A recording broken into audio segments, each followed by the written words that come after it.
Hello, beautiful beings.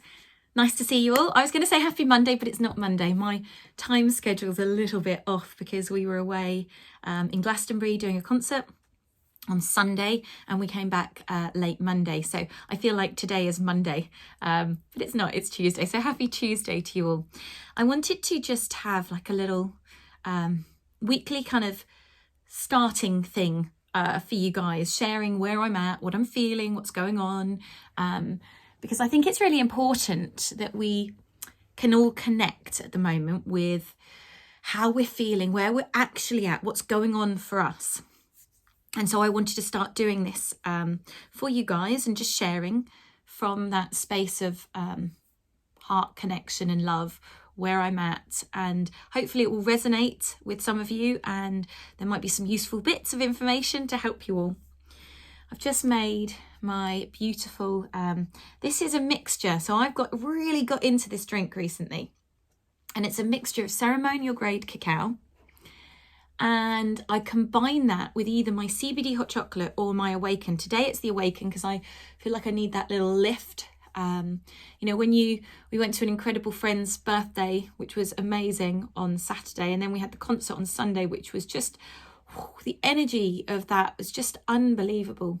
You know, singing sacred chants from around the world, reactivating the healing power of sound and intention to really transform. So, you know, we were in such an incredible space, and then driving back and you come back to everything and you're like, it takes a bit of time to integrate. So I needed that little lift. So I've got this beautiful drink now, and I find it so healing. Oh, and I've also got shilajit in it. Shilajit is an amazing tar. It's a black tar that oozes out of the rocks in the Himalayas. And it's filled with fulvic minerals. It's got 82 trace minerals in it, approximately. It's very energizing and activating, and it works on the endocrine system. So it's supporting your hormones. So not advisable for people who are pregnant or breastfeeding. But if you feel run down, if you feel like you're trying to pick yourself back up, you need that room, then shilajit is amazing for that. It really gives you that grounded strength. And because it's a black food, it also works to support the adrenals. So that's an amazing thing as well. Black foods like reishi chaga, these are adrenal foods. So they're supporting your adrenals to keep giving them energy. So that is my daily drink at the moment.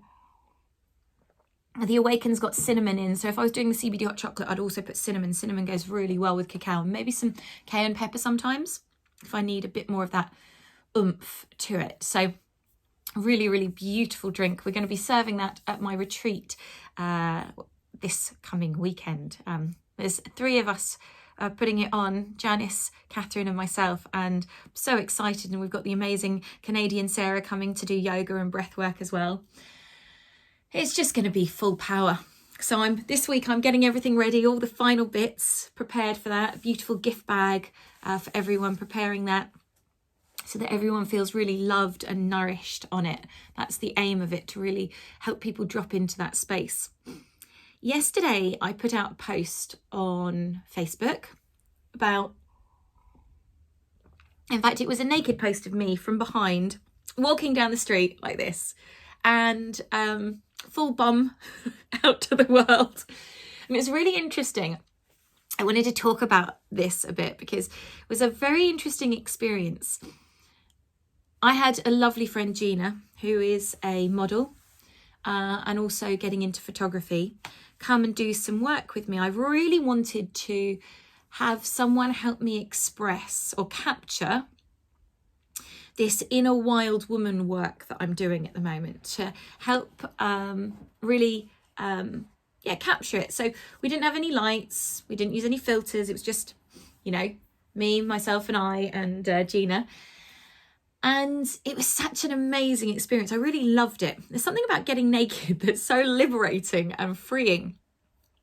And the pictures are incredible. And this one particular picture I really loved, but I had this huge resistance to sharing it. Why did I have a huge resistance to sharing it? Not because of how I felt about it, but because of what I was concerned about, what others would potentially think.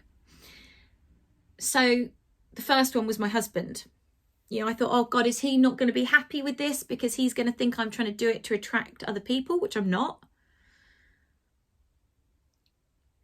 And then I thought, are people going to think I'm doing it to attract other people, which I'm not. So I went through this whole kind of thing in my head about the social conditionings that are put on us on our beautiful human form, that we have to cover it up. Why? Why do we have to cover up this beautiful human form? It's so programmed in us, isn't it? Especially for women, that from a young age, you know, it's deemed inappropriate if you show too much flesh. Well, I was a teenager who always showed quite a lot of flesh. Growing up, I liked wearing short skirts, and I spent my teenage years in Florida, so, you know, it was hot. But it's about, for me, putting that picture out was about accepting myself, accepting my path on life, accepting where I'm at, who I am, and being able to express that. And for me, why I waited a while to put that picture out was because I really wanted to get clear on my intention. Why was I doing it? What was the motivation behind it? Because with anything in life, anything, we have to look at what our intention is, because that is the overriding energy that gets pulled through. So you could be fully dressed and your intention is to seduce someone, and you could put out a picture with a like full old Victorian collar, you know, and covered every part of you. And if your intention is to seduce someone, then that's what the vibe will be that you put out. Again, you can be fully naked, and if your intention is one of, this is me, I'm free, like this is my liberation, this is my awakening, this is me connecting to myself and unashamedly saying, this is who I am, you know, lumps and bumps and all. That, to me, that's what will then come across. And it was really interesting because I was talking to a friend when we were in Glastonbury. We were up the tour, we were in the St Michael's Town, we were doing some toning. Beautiful, beautiful experience. And my friend said, I love all your pictures.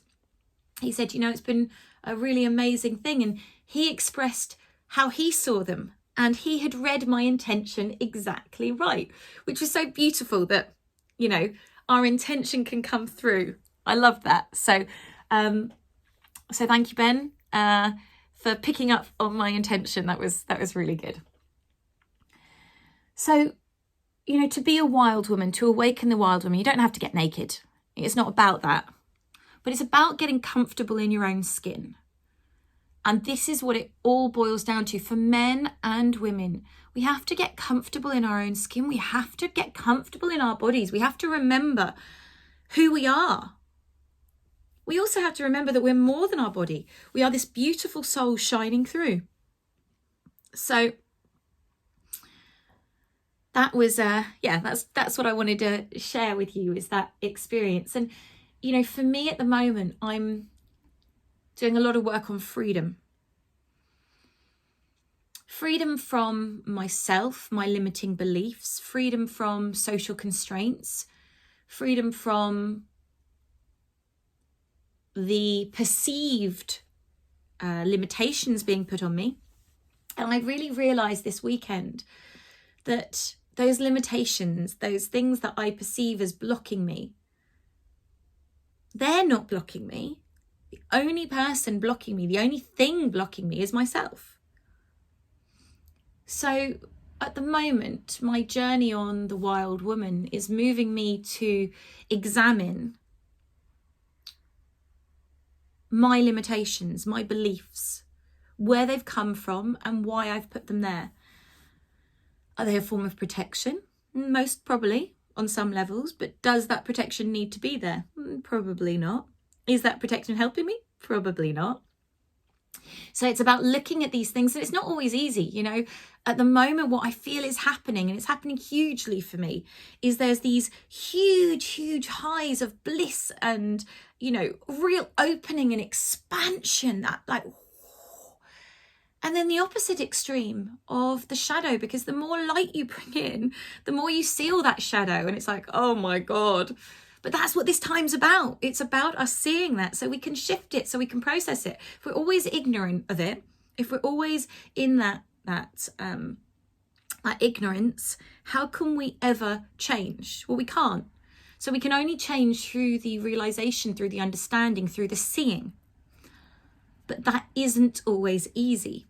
And it's about, for me, it's about listening to myself. It's about not being too hard on myself. We're all very good at doing that, aren't we? Being really hard on ourselves, like, you know, slamming who we are, where we're at, you know, we're not good enough, all this stuff.